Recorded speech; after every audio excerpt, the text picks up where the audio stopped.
Welcome back, everyone. Our next guest is someone who I can relate to so much, and I would consider her one of the most hardworking people I know.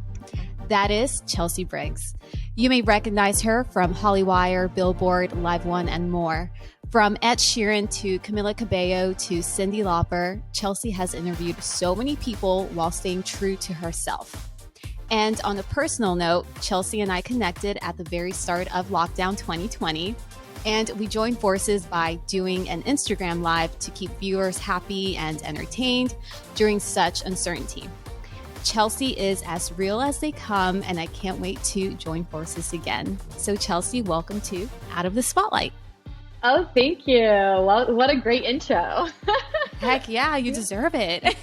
You know, it's funny. I was just thinking about that, how like you and I literally talked in it was probably like the third week of quarantine. We were Yes. and it's like funny to think about how we had zero clue what we were in for and how long we were going to be in it. Yeah, we heard 2 weeks, 3 weeks. Okay, it'll be a month. And next thing you know, it's like fall time.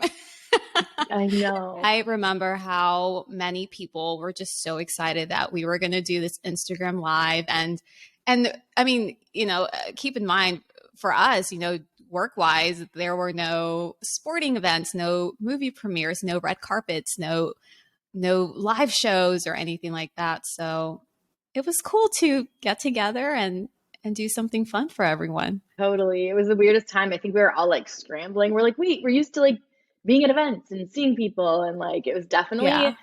I feel like we were all tested at that time. You know, I think we're still being tested because the industry isn't quite the same, but yeah, I think we made the best of it. And I think we so learned too. some lessons. Yeah, for sure. Yes. Well, I guess before we get into like I mentioned, there's so much that I can relate to, and I love that we can talk about a lot of the things that we both do and we have in common and we enjoy. But I think something I haven't asked you is, you know, a little bit about your background and where you grew up and yeah, kind of what were you like as a child now that you are in front of the camera? Was this something that you kind of always had in mind? Yeah, I mean, I grew up in the Midwest in Michigan, like a city just outside Detroit. And I mean, as a kid, I was always just like, I did like community theater, and I was never a good actress at all. But like, I just knew I liked like being in front of people, and I was in drama club in school and choir, and like just always very involved and active. And I think, yeah, I always knew like my mom said since I was 5 years old, I told her I was moving to LA.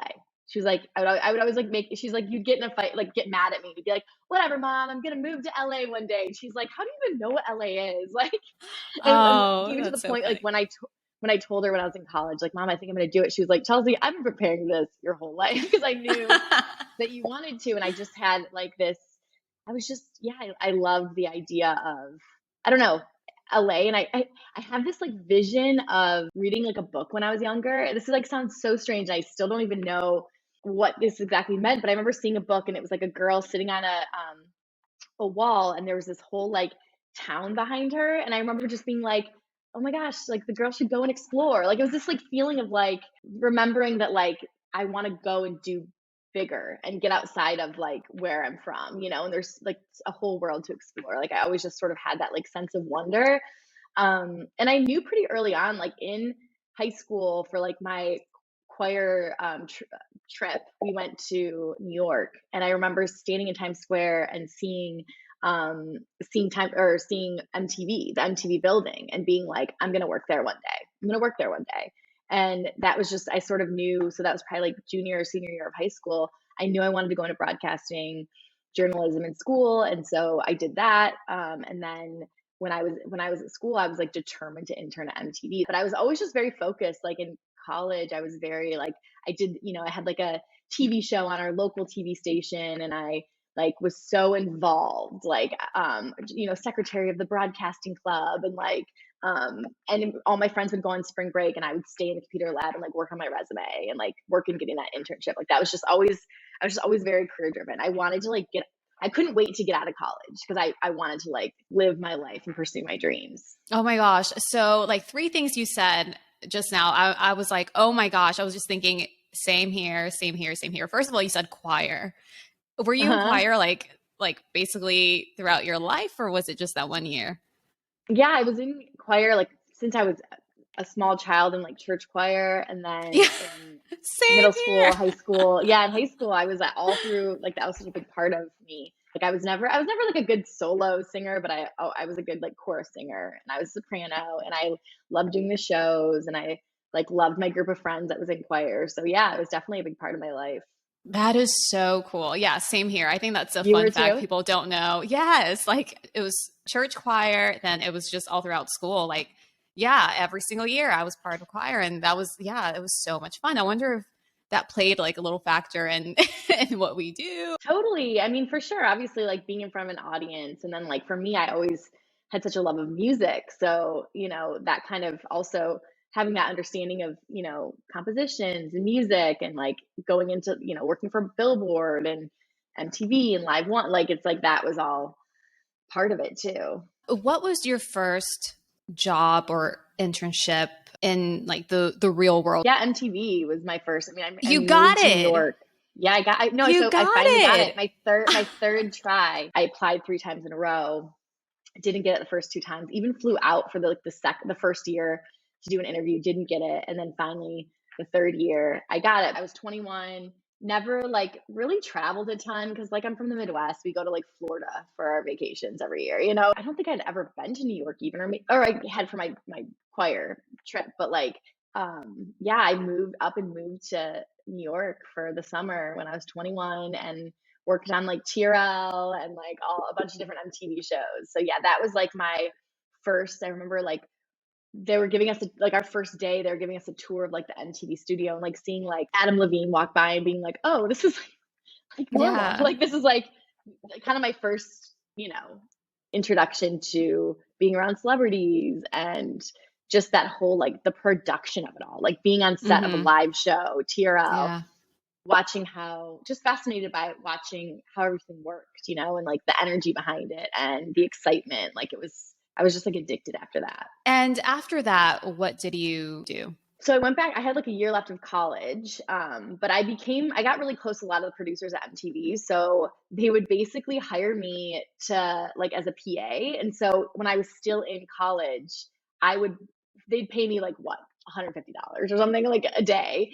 And I would fly out. So I basically probably broke even because I'd like pay to fly out to New York or LA, and I'd work like the MTV Movie Awards or VMAs or like their New Year's Eve show, and I would just like be on set for those shows. And so it was a good way of like keeping in touch with those producers for like after I graduated. So I did that like the year that I last year, my senior year of college, and then after senior year of college, I basically moved out to LA right away and worked freelance for MTV. So it was like PA production coordinating stuff, and worked on like again VMAs, movie awards, and stuff like that. So that was sort of again my intro into just red carpets, entertainment industry, which I think you can't get any like that's the best experience to get is just to be in it and like throw yourself into it and observe it all. So that was like the best boot camp for me. Absolutely. I swear by internships. Like anytime anyone reaches Totally. out to me, like, what should I do? How can I get started? I say internships. Absolutely. Yeah. And I think I had 2 internships, but oh no, like I didn't get paid. They were unpaid. And Same. that was fine with me, right? Because you learn Hmm. and you just have to want it, and I think nowadays most people get paid for their internships, and if they hear that it's not paid or that it's not the amount that they want, they can easily turn them down. And I say, don't do that. Do not No, do that. Don't do because that. it's also about so much about who you meet. Like for example, one of my best guy friends now was we were interns at MTV. He's getting married in Greece this year that Oh, I'm like invited to his wedding. But like he's nice. we've always helped each other out in our career, and like still to this day, a company that I've been working for freelance LiveOne, the president of that company was like pretty high up at MTV and knows me from there. So it's like it's all about every experience you get to work, whether it's a freelance job or it's an internship or how big or small, it's just you never know who you're going to meet. And as you know, it's like this industry is all about connections and who you know Connections. and not burning bridges, which is Right. incredibly important too. Yeah.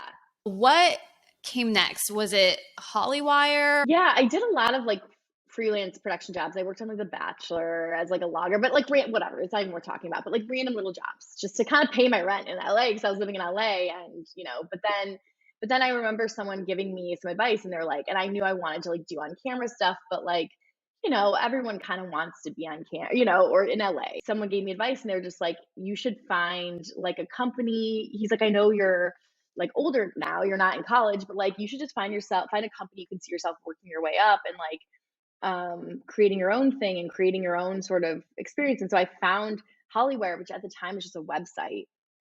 And I just went to them and I was like, look, I'll work for you for free if you let me like build out your video department. You let me like, which I did not know what I was doing, but I was just like, I'll figure, yeah, like I can totally do it. And they let me. And then, I just like, built it out. I would like cold email publicists to get on red carpets, like, which was funny. And then, within so many years and it becoming successful, that was like kind of when I sort of took over ownership of the company and kind of built a team around me. But yeah, but Hollywire was like, I mean, that was the big thing for me because it opened up a lot of doors and it was kind of the first time I had, just sort of confidence in myself because I had a vision and I made my vision happen and people watched and listened and wanted more. And it was kind of this cool thing of, oh, wow, people are responding to what I'm doing. And it was just like a cool feeling. And it's funny, even still to this day, like I get recognized on the street for Hollywire over all the things I've done. Yeah. Like that's what I get people constantly, like once a week at least, some person will come up to me and be like, I grew up watching you. And it's like, whoa, and it didn't even realize at the time, like how big it was. But huge. Yeah, it was a Chelsea, really huge. Huge. And you have such a very natural way. And I love that about you. And I love reporters or presenters, hosts that it's just very natural. It doesn't feel scripted or like you're trying hard. You keep it real and it's you, it's not Thanks. this persona. So huge props on that. Definitely own it. And yeah, I feel, people can easily go look it up on YouTube, Chelsea Briggs, Hollywire, and you'll see what I'm talking about. So good. Oh my God, I look like a baby, but isn't it weird to go back and watch like your stuff and you're like, oh my goodness, I look like a baby. Yeah. But it's cool to see kind of like how much you've grown, right? There are certain videos that I watch and I'm like, oh my, like, I'm embarrassed. Don't look it up. Yeah. But also, you have to look back to realize how far you've come. The growth. Be proud of yourself. But yeah, exactly. Let's talk about your big first interview.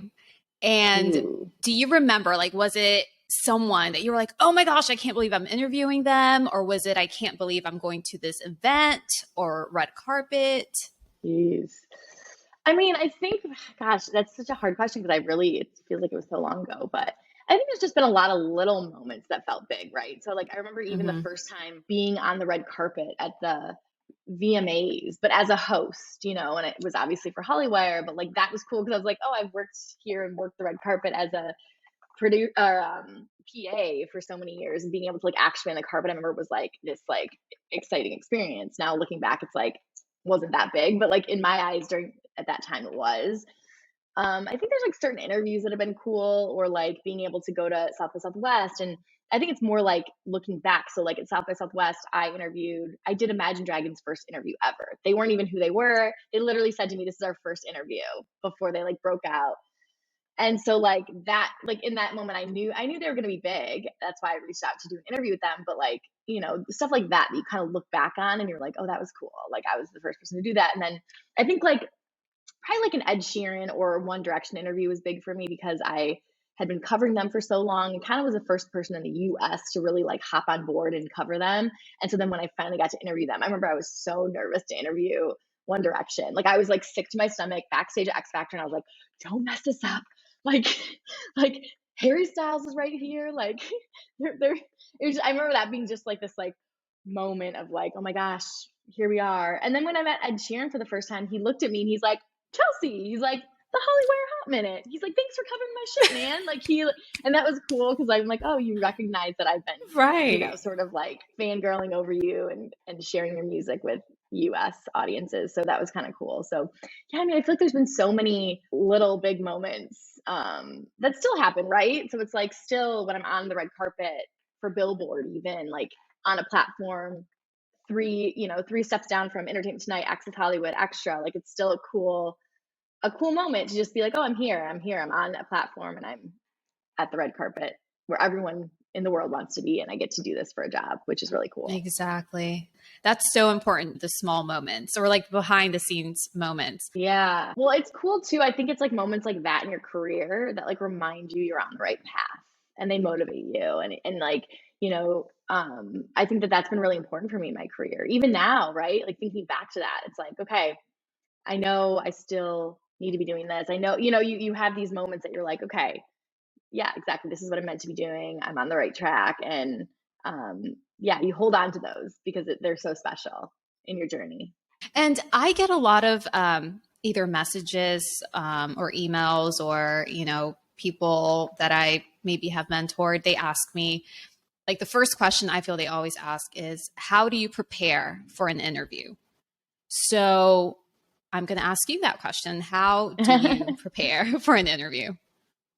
The more research, the better. Like, I feel like I just do so much research. I watch old interviews they do because I think that gives you like a sense of just their personality and like how, because like as a host, obviously, yeah, you always want to be authentic to yourself, but you also like, there's a part of, this is when you meet anyone in life, right? You kind of like meet them where they are, right? You know how you can understand their cadences and like how they banter and like, are they serious? Are they really serious when they answer questions? Or like, do they leave room for like joking? Are they sarcastic? So I think that's like a really important part is like watching other interviews, seeing how they are. Just tons of research. And like, I always like joke, like make fun of myself because I think I'd make it hard on myself because when I research, I just write random notes down and then I go back and make questions. And then I'll go back again and take those questions and make them more specific. So like I feel like I make a lot of work for myself, but the more research I do and the more prepared I am, just like the more easily I'm able to just like be myself and be off the cuff. So that's sort of what I've learned to do. But yeah, it's just tons of research. Really, even for red carpets, you don't even know if you're going to interview half the people, but you end up spending hours upon hours prepping. And right, there's nothing worse than seeing someone do an interview that hasn't done the research. Like that's the worst. That's the worst. I agree. I've seen that, and I'm just thinking, why didn't you ask about this that I just happened know. yesterday, or something huge that Totally. happened?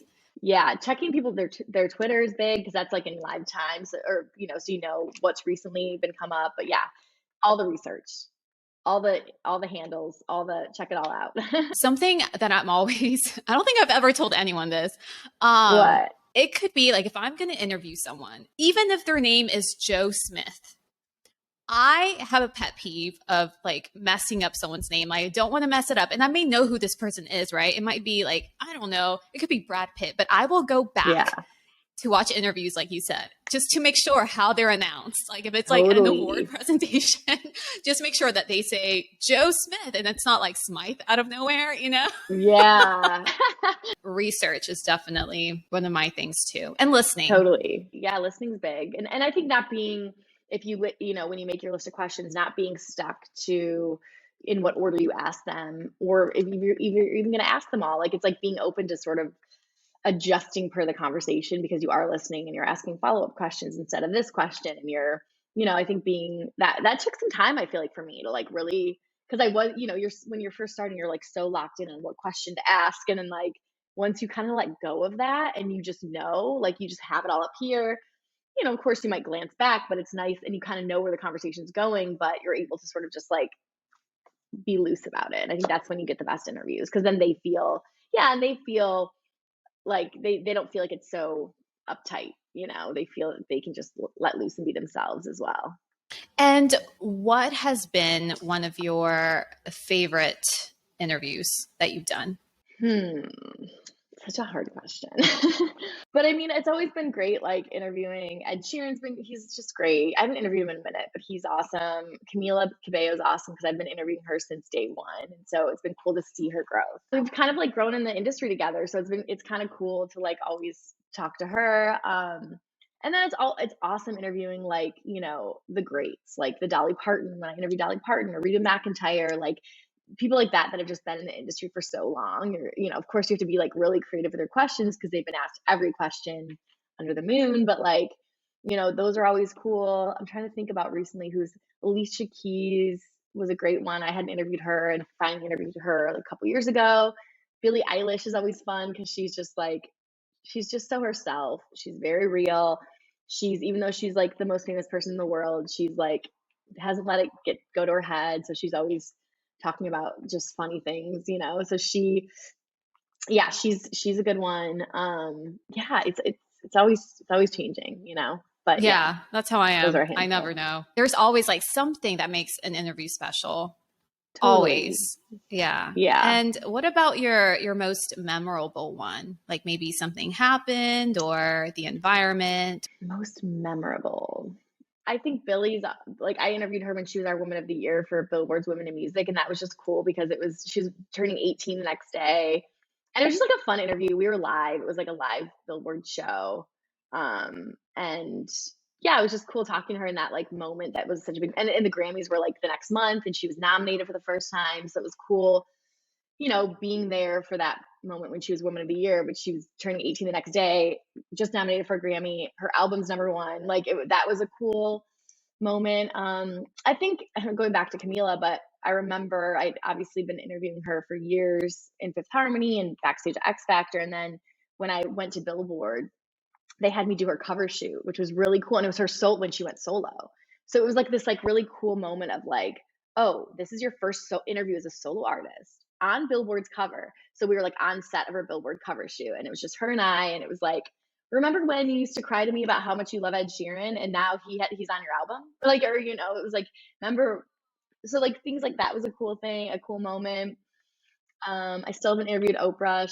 She's up there for me. I would like love to interview her, but yeah, but there's, yeah, I think that those are some top ones that stand out, I guess. It's funny because one that I remember stands out to me for you is the Shawn Mendes one where you like, I don't know what event this was, red carpet, and you AMAs. Like tripped. AMAs, yes. And you like I don't know what you did, but you almost fell off the platform and he saves you. Yeah. So if we're going for most embarrassing, or like that was, yeah, it was the AMAs. I think it was like 2018, and I was standing on a platform doing interviews, and I've always been like kind of a clumsy person, and like, I don't know. I mean, obviously I'm like in the middle of an interview and I like stepped back and he like caught me, and Mark Cuban's in the back. He's like, nice catch. That one was funny. And then the one, yeah, there's been a bunch of embarrassing ones. But then another one that was funny was when Cardi B was walking down the red carpet and had just done like 12 interviews, and it was at a Grammy party, and she walks up to me, and I noticed she had like lipstick on her teeth. And I was like, Cardi, and I went like this, and she was like, you mean to tell me no one told me I had lipstick on my teeth? And like, she's like, you're a real friend. And so that was a funny one. And I actually don't even think I knew the cameras were rolling at the time. And now it's become this like big viral clip that I'm like tagged in. I remember seeing that. Now it's coming back to me. I think you were like a meme or something, like be a true friend, like Chelsea. Yeah, those are the best when like just the most random moments happen that are like go viral, and you're just like, well. And we'll be right back with some rapid fire questions. I have some rapid fire questions. Okay. It's called Step It Up. Ooh, I like that. Let's do this. Okay. This is like so funny because I do this to like every person I interview, but I'm so bad at them. So let's give it a shot. Same here. Oh my gosh. I'm the worst when it comes to rapid fire, but hey, now it's your turn to answer. Great. So first one, biggest pet peeve. Biggest pet peeve. I think just like, okay, this is a long-winded response. I hate when you're with someone and you're out at a bar. This is so random. I don't know where this came from just now. You're out at a bar and a guy comes up to hit on you, and when the person you're with is mean to them. Oh, yeah. Like I'm just like, yeah, good for him. He just came up to like just, I don't know, I guess for me. But it's like one of those things where like, I just like he had so much balls to come up and like say something, and also just it's like meeting someone new, and then like talk to him for a bit, and then if nicely say that you want to just continue a conversation with your friend, but I hate when people are like, just be kind to each other. I don't know. So I guess like fake people and like not being kind to people when you meet them, like being like, we're too good for you. Like, why are you talking to us? Like, I hate that. I hate that. I don't hang out with people like that anymore, but like, I remember I used to, and like, I'd be like, you're not my vibe. Yes, like That's the entitled most people. random pet peeve Yeah. I don't know why I I could like that. No, because I love the example, the bar. It's probably takes a lot for someone to come up and like ask you out or like hit on you. As long as they're not being like sleazy, then like, but like if they're like come up and talk to you, like, hey, what do you do? It's like, just be nice. That's the most random pet peeve I've ever. I guess like this goes with your answer, but night in or night out? I can do both, but I mean, definitely probably more of a night out, like, with friends. Yeah, I love dancing, like going out and having a night out dancing or going and seeing live music.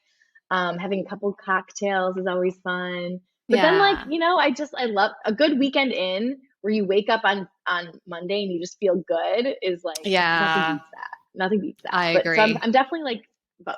It's summer right now, so definitely night out. First celebrity crush. Jonathan Taylor Thomas. Oh my God, shut up. I kid you not. So I answered this question. It was like, I don't know, 2 interviews ago. And I answered Leonardo DiCaprio. That's what I said my first crush was. But I thought about it. I went home and I go, no. It was JTT. The original JTT. Yeah. Absolutely. JTT. He was so cute. He was. What's he up to these days? Anyways. I don't know. Is he single? I know. Let's interview him, both of us. Let's do it. Hey, JTT. Oh my God. He was so cute. He was so handsome. Home Improvement. Yeah, I think I watched Home Improvement just for him. So funny. I love that we share that love for JTT. We do. I'm telling you. Next question. The most heartbreaking celebrity breakup. I mean, I was going to say Justin and Brittany. Me too. But now I have. But probably like Brad and Jennifer. Ooh. I like that one really bummed me out. And I feel like, is there a new one that I'm upset about? I feel like there would be a new one. I'm trying to think. Are you upset about Camila and Shawn? Oh, that's a good one. Or you saw it coming. That's a good one. But you know what I am? I feel like they're so young. And so maybe it's good. And like, who knows, maybe they'll end up coming back together. But I feel like they're both so young. And I kind of thought to myself, like, if they end up together, it kind of feels like, I don't know, I do think that you need a lot of experiences in life to like, before you eventually settle down. Like, I don't know. I think like they're in this crazy industry. It's been nice that they had each other. Obviously, they're like family to each other. They've known each other since they were, the beginning of the industry. But I think that there's just like so much more out there for both of them. And so who knows, at the end of the day, they could come back together, but I think they should like have their own experiences. Separate lives. Yeah. Yeah. But that kind of reminds me of Justin and Brittany, what you just said, because they were young, they knew each other. Yes. They were like, they only had each other during the start of their career. So yeah, totally. Yeah. Okay. Sweet or savory? I definitely have a sweet tooth. Like I love my ice cream. Yes. And chocolate, but lately I've been more savory. Oh, really? Yeah. I really love French fries and salty things. Oh yeah. But also I kind of like I love kettle corn, so a little sweet and salty. A little bit of both. Don't mind if I do. If you could interview 3 people, dead or alive, who would you pick? Oprah, for sure. I really, really would love to interview Gabby Bernstein. I like love her. I don't know if you know who she is, but I just talked about her a bit ago. She wrote the book like The Universe Has Your Back, and like there's just been so many moments where I feel like I'm having a bad day or whatever. During this last 3 years, like with quarantine, I would like go to her Instagram and like watch her inspirational talks, and like I think she's just had a really big impact on me in the last few years. So Oprah, Gabby, let's think of an artist. Oh, I've never done Rihanna, Beyonce, Taylor Swift, even I've never interviewed. There's so many good ones. Taylor. I would love to interview Taylor. Eminem. Tay-Tay. Believe it or not. Eminem. Well, he's from Detroit, and like I've always felt like connected to him because of that, and I really grew up listening to his music. So that I gave you like 7, but there you go.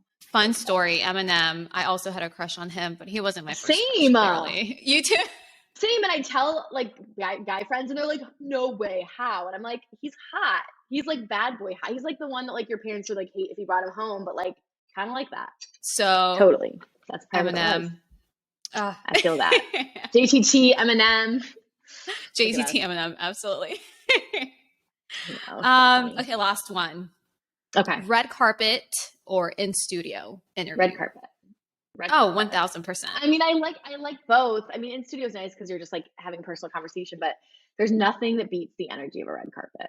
Yep. Like, and it's fun. Like, and it's like, you have to have like their strategy to it. You know, you can only talk to this person for 3 minutes because you see in the corner of your eye, someone else is coming, you need to interview. So you're like, I gotta wrap this up, but I want to ask one more question. It's just like, you know, it's like, it's a game. It's fun. It's, you know, you reunite with all your other friends on the carpet that are other hosts and producers, and it's, yeah, I love the red carpet.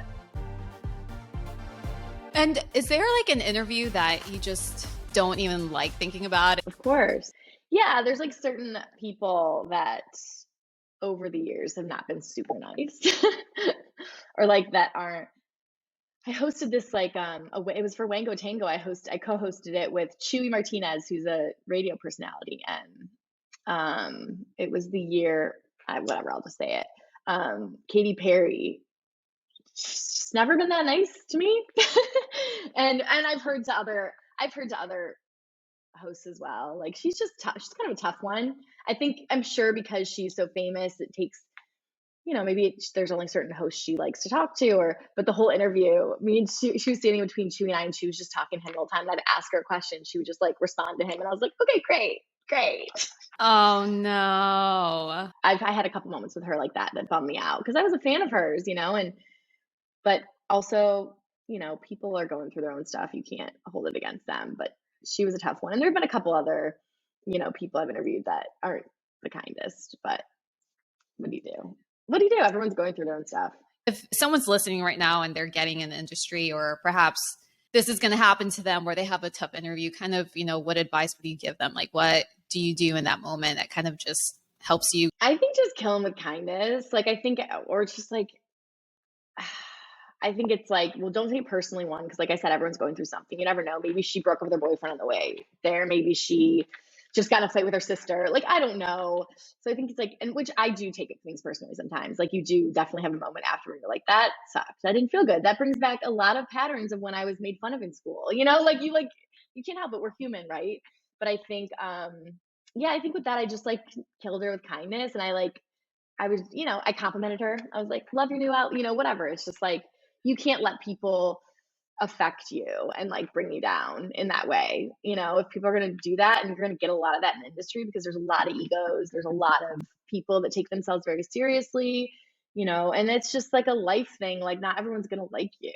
And, you know, that, I think that's been a hard thing for me to swallow over the years, because I feel like I'm genuinely like nice to everyone, and not in a fake way. Like, I've always been that way. And, you know, when people don't, you know, meet you there or treat you the same way, it's tough. Like, but you absolutely can't let it, you know, bring you down or, you know, take away from your positive energy that you put out there. So, but yeah, I think it's just continuing being positive and shaking it off. This industry and our jobs, it's very interesting in the sense of we're not actors, like you mentioned earlier. Yeah. For us, it's like we're still in front of the camera. So if you've had like a bad day, or perhaps you're going through like a breakup or heartbreak, or someone made you upset, whatever it is, we still have to kind of keep the show going. So how have you managed to do that? Yeah, I think like as over the years, I've really gotten into sort of like my mindfulness practice, which is like meditation, journaling, affirmations, and meditation. I feel like that's what I always kind of return to whenever I'm having an anxious day, or if have a lot on my mind but need to sort of focus my attention on work stuff. Like, I'll take a 15-minute meditation before, and that usually always kind of like helps me or gets me out of my head in a way. So that is big. But yeah, I mean, it's definitely happened. I went through a really bad breakup when I first started at Billboard, and there's a lot of big things I had to I had to host. But I think for me, it actually like was really nice distraction, you know, because like I sort of just threw myself into work. Like I don't know if that was the healthiest thing, but you kind of just throw yourself into it, and it sort of becomes like, I don't know. It was nice to separate personal stuff with work stuff, and being able to like, okay, I'll deal with that later, you know, and go into it. But I think meditation for sure has been something. But yeah, definitely it can be hard. Like I've definitely had days where I'm like, I do not want to do this. How do I muster up the energy and the peppiness? But you just have to sort of like recenter yourself, read some, maybe open up, like I love Gabby Bernstein is like one of my favorite authors, like motivational speakers, spiritual gurus. And so a lot of times I'll like go to her books and like read an excerpt from it or something that'll kind of like put me back in that zone mode. But I always, speaking of Katy Perry, but like I remember, I don't know if you ever saw her documentary, but remember she was like it showed her like crying over her divorce, has to go on stage, and it shows her crying, crying, crying. And then she's like, has the microphone, and she's being lifted up onto stage in front of thousands of people. And she's just like puts on this smile. And I was always like, oh my gosh, like that, but that's sometimes what you have to do, right? As an entertainer, as someone on camera, you kind of just have to figure it out. But yeah, couldn't do without a meditation practice. That's for sure. For me, it's kind of what you mentioned, where it's a nice distraction, right? It's like, okay, I will deal with it later. Like right now I get to just sort of talk to someone, or, you know, talk about this, talk about that. But absolutely for me, it's been more of, just being okay with what I'm feeling, acknowledging it. Yeah. Totally. Right. And then doing what you have to do. I think it also makes you human. Like, I think that's something I've learned too, is like going through like the worst heartbreak of my life, and going through, you know, losing a job, or, you know, feeling insecure about something, or comparing yourself, like all those emotions that you go through actually really help you in the hosting world, or in life in general. If you can like, because I think there were so many times after my breakup where I would like, we talk about it in interviews. Like there's a song about, someone wrote about the worst heartbreak of their life, and I'd be like, I felt this and it made me cry. And I think being able to like, you know, be open about feeling your feelings is and talking about it is cool in this industry too. I'm sure there have been times where you are going to do an interview or something, and perhaps you get nervous or anxious. So what hack or what have you learned to kind of, you know, help you out with that? Yeah, I think definitely still get nervous all the time for everything I do. I think it's just like, if you really care about something, of course, you're gonna have like nerves around it. But it's same meditation. That's like been really big for me. And I've been meditating before meditation became a cool thing to do.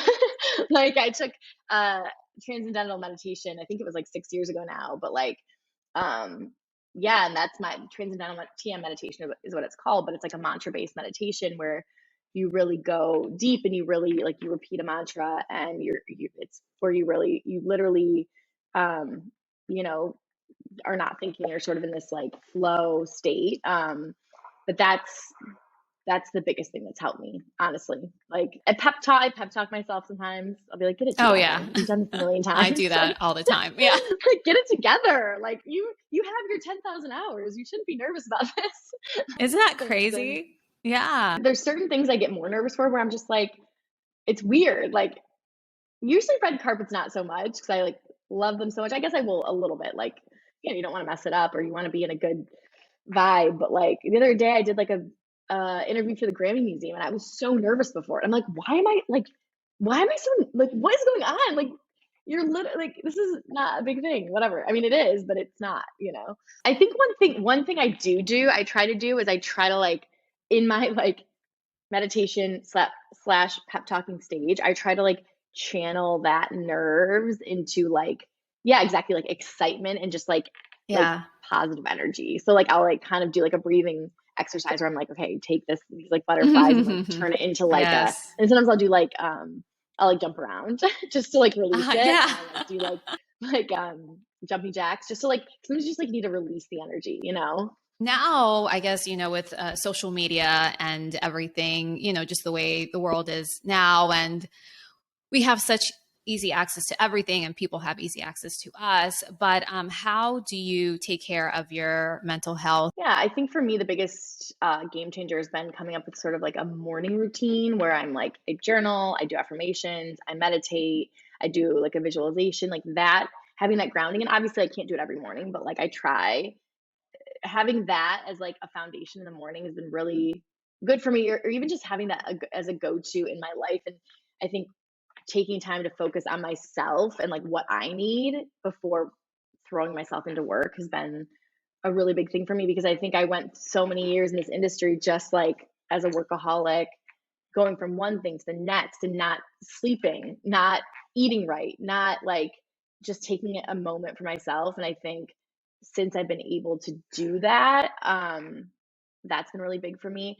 I've honestly, and this like I beat myself up about this a little bit, but I've kind of taken the step away from social media. Yeah. Like I Yeah. definitely don't post that much. I don't, and Same. I know I need to, and I like I literally beat myself up about it, but I like it doesn't feel good to me sometimes. Like I think as Yeah. I've gone on sort of a spiritual journey, I don't know that I feel the need to like prove myself anymore. It's this weird thing I'm going through Right. right now where I just Clap, like clap, clap. I don't but it's tough because it's like in this industry of what we do, like you need to be Exactly. posting. You need to be making reels and being on TikTok, and like I Yeah. really struggle Oh with it. And gosh. even like I look at things I posted like a year ago and I'm like so much more like in it and like this and that, and I just struggle with it. And it's I think like I'm sure it's like as you get older, as you like really, I don't know, like step outside of the industry, like if you're in the industry, but probably anything that whatever you're doing in life, and you like really get to know yourself more and like spend more time with like your friends and like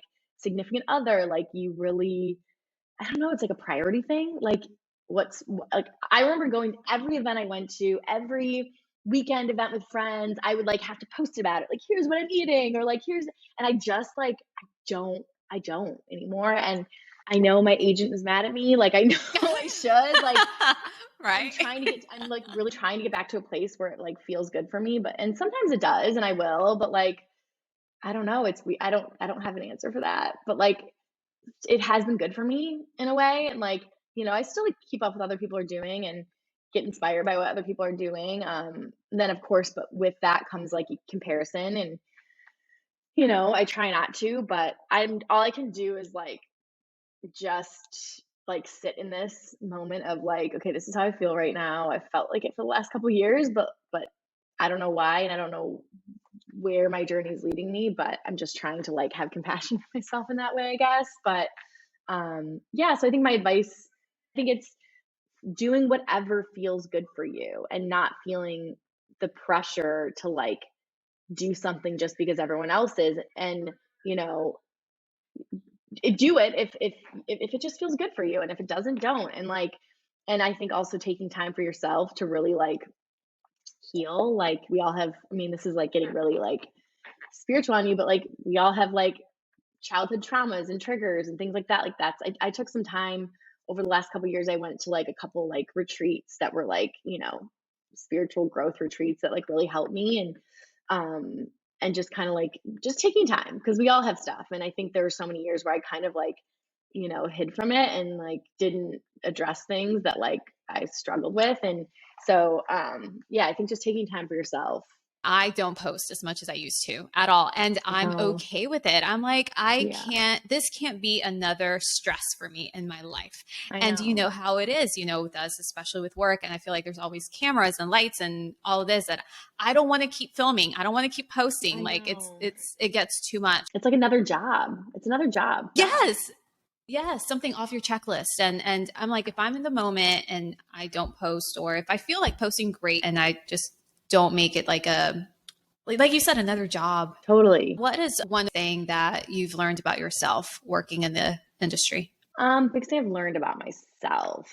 I think, yeah, I think it goes back to like I was kind of told when I came to LA that like being from the Midwest was like a negative thing because I just hadn't been around it and I was sort of naive. Like I had, and honestly, I probably projected a lot of this on myself, but like it was sort of like you haven't been around this forever, going against other hosts that are from LA, been around it forever, and I remember feeling like that was a negative, but then I like soon learned that like, no, actually being from the Midwest, I'm like genuinely a nice person. I am genuine in my interviews. Like I'm like, it was like I actually felt like it was more of a superpower at the end of the day. So I think like, but I think that all goes back to just like being your truly authentic self in whatever you do in life is your superpower, right? So I think, and I think I'm still learning it. I think I still struggle a little bit like, you know, being on and like not wanting to like, it's just like always trying to show up as your authentic self, but like knowing that that is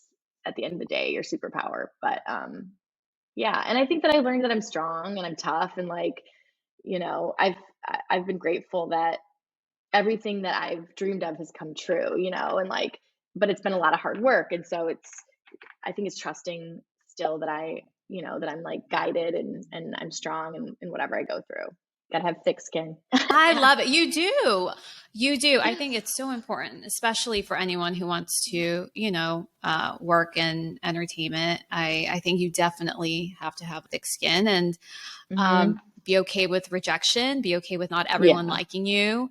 And that's what I always tell myself. I'm like, I just want to like myself when I look in the mirror, not like how I look physically, but I want to be happy with the person that I'm becoming and who I am and, the choices I'm making. So I do try to, tell myself I can't control everything. Totally. That's my new thing. Yeah. I love that. And balance. Yeah. Balance because I feel like with work and, you mentioned earlier, just being a workaholic. I feel like I did that a lot. It was just always work, not a lot of time for me. And, that's probably some of like the best advice I could give to someone who's just starting. I would probably tell them, like have a life outside of work.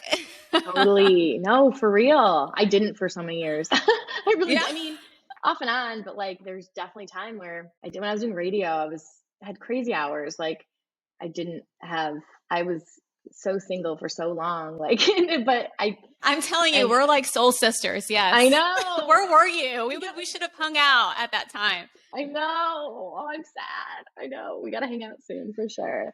But yeah, it's nice to know that someone else has gone through similar stuff because it's definitely, For me, it was sports. So it was like traveling every weekend. There was a sporting event. And during the week, it was like player appearances. So it was like, which was great. I loved going to hospitals and to schools and doing all of that. But yeah, I didn't really hang out with anyone else. Just don't have the time. And now, I don't know if you feel the same way, but it's like, I have this, because it's like, I sometimes have a moment where I'm like, oh, I was MTV Movie Awards this weekend. I wish I would have been there. But then it's also like, no, but I had such a good weekend it was my best friend's birthday and I had such a good weekend with her. Like, I'm actually grateful in this time where I did all that and I still want to get back there, but it's kind of nice having this like moment where you're actually being able to like be present with your friends and like you're not missing. I feel like I was missing out on everything. I missed out on all the birthdays, all the, engagement parties, all the weddings, like because I was working so much. And now in this time of my life, I'm like, no, this is actually what's really important to me. Like someone said this to me, like, are you on your deathbed? Are you going to remember like that event you missed out on? Or are you going to remember like that your best friend's wedding you missed out on, or like the moment you spent with your best friends at a house in Palm Springs? Like, of course, like that's what really does matter, at the end of the day. So I think it's finding that balance. We're coming out of it. We're coming out of our craziness stuff. We are. Yes. And I feel like that shift happened like probably maybe a year almost before, the pandemic. But the pandemic, that's what like really helped me. Yeah. It helped me just realize what's important and to just not just work to just make time for myself. I've always been fun, but just being a little bit more fun, Totally. I'm proud of you. Yes. You did it. High five. Yes, we're doing it, I should say. And you have a lot of people, a lot of girls, boys, people who just, admire you and they want to, do something similar to what you're doing. So what advice would you give to anyone who's considering a career in the entertainment reporting industry?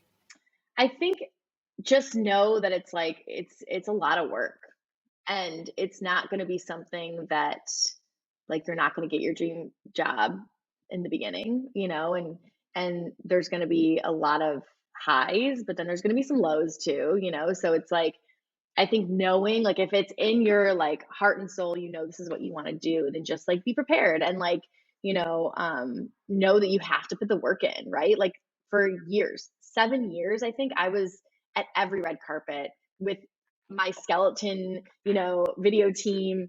I was after the red carpet, I'd go back to the studio, help them edit, put them up, like it's a hustle. It's a hustle. And it's not something that it's going to happen overnight. So it's like, just, know that and go into it.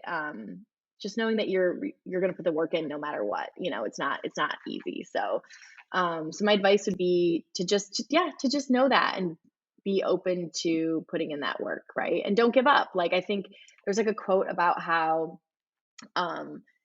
it's like most of the people that don't make it are the ones that actually like hit adversity and like give up. But like it's the ones that actually never give up that are, if you never give up, you're always going to make it, like your time's going to come. It's just like, it might be tough and you might not get your big break till you're 45 or older or, but you got to stick with it if it's what you really, really want to do. I love that. That's so true. And also what you mentioned about the hard work. Yeah, I think a lot of people think it's just all glamour. It's like, okay, I'm in front of the camera. I did my thing. I'm going to go home now. No, there's a lot of work that comes with it. Like you just mentioned all the editing and everything after a red carpet. It took me back to when Houston, we hosted the Super Bowl. So there were a bunch of Super Bowl parties. And obviously everyone's like, lucky you get to go do the red carpet and all of that. Okay, I went back to the studio to edit with my editor. I care, about my job, what I'm doing. I'm not going to say, okay, edit, bye-bye. We were there till 4 a.m. editing. We went home to shower like at 4:30 and then got back like at 7:30 a.m. Yeah. And that sounds I right. do think people, right? I think people need to realize that's part of the job. And also if you truly wanted, like, you gotta love that part too. Like the behind the scenes work is probably actually some of my favorite moments, to be honest. Yeah. You see your project through, and that's like, there's a lot of reward that comes with that, but it's even like now I've been in the industry for 12 years and I'm still hustling. Like there's some jobs I get where I'm still doing a lot of the work. Nothing's handed to you, like it really. But then you have some jobs where you feel like you're fully supported and it's great. And then those moments spoil you, but it's a hustle off and on for sure still. Yeah. But it's great. I love it. It's so much fun. Yeah. It is. That's the thing is though, once you actually like going to red carpet, it's a hustle. You're prepping for it. You're finding out what to wear. It's stressful. You're getting makeup done, like all this stuff, your feet are killing you. But then like the after effects, like seeing those interviews you did, seeing people enjoy them, like then it's like, that's the sort of adrenaline rush you live for. That's like the best feeling ever. Yeah. It really is. Yeah. Like literally you can see your hard work, right? You can watch it. You can go back and watch. It's crazy. I know. Is there any upcoming events that you're hosting or anything that you can talk about right now? Not totally right now. I feel like it's like, I'm really excited about summer. So I'm kind of just like taking a beat. There's some stuff I'm working on that I will keep you updated on. But for now, I will focus on trying here and there to post more on social media. Let's do that. Let's kind of like help each other a little. We should. Every week we should like come up with like, okay, we're going to post some stuff. But yeah, no, and just enjoy the summer and like be, like we said, like being present with friends and family. And yeah, I'm excited for the summer ahead. Well, I love ending on that note, and I'm so excited to see everything that you continue to do and accomplish. I'm so proud of you. Really, you're like soul sister. I know, you too. Yeah. And thank you for interviewing me for this. You're such a great interviewer. I'm excited for you and the big things to come. The best is yet to come for us, and I can't wait. I completely agree. I love that. I can't wait to hopefully see you soon and give you a big hug. I know. Let's hang out. We got to figure it out. We do. We really do. Done. Happening. Yay. All right. Thank you so much, Chelsea. Bye. See you.